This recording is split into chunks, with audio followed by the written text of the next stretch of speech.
هنعمل كفته على الشوايه اهي على البوتاجاز.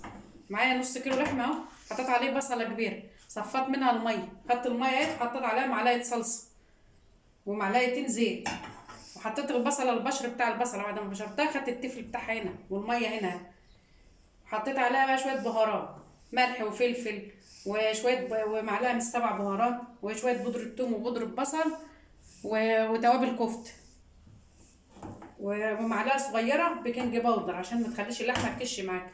هصبعها اهي بقى على الشيش طاووق، على ميدان الشيش طاووق، نقعتها في ميه عشان ما تعملش منه ما تتحرقش.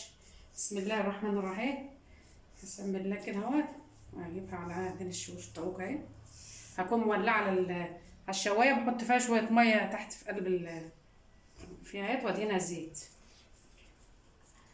بسم الله الرحمن الرحيم.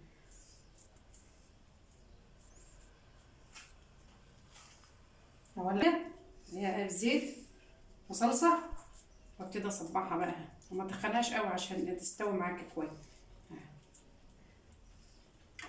اعملها بقى كلها زي دي، وهي الزيت اهي. هدهن الشوايه الاول زيت، وابتدي بقى احط اهوت. بسم الله الرحمن الرحيم.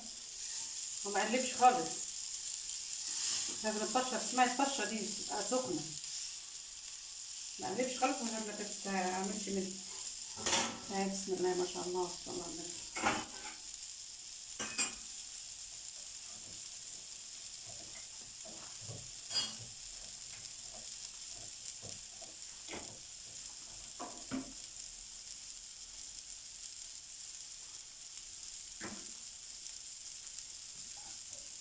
انا هنا بعمل من زيت الطماطم اللي كنت بصبع عليها ديت، تديها ريحه وطعم جميل. ههدي البوتاجاز واوسط النار عليه. بسم الله الرحمن الرحيم. شايفين؟ اللهم صل على النبي. جميل. الله الله.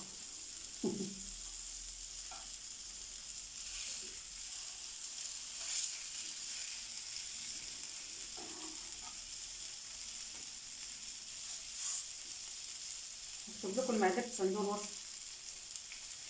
حط عليها كيس فيجيتار يمسكها ويخليها تنفش شويه وتزيد شويه، يخليها نافشه ومتماسكه، ما تطلعش بيض ولا اي حاجه، غير معلقه كزبره خضرا. كزبره خضرا.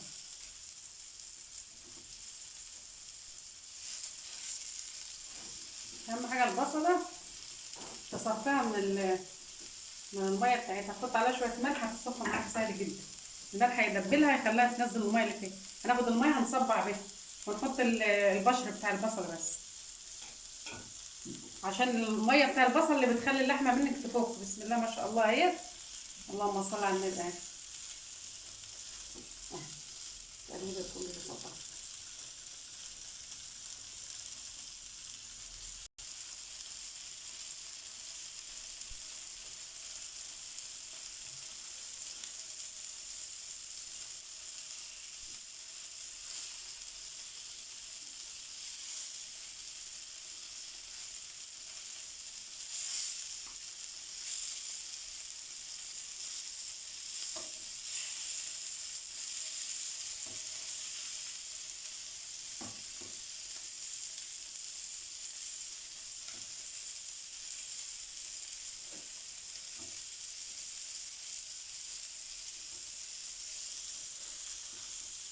لا لا.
لا فكت مني ولا اي حاجه.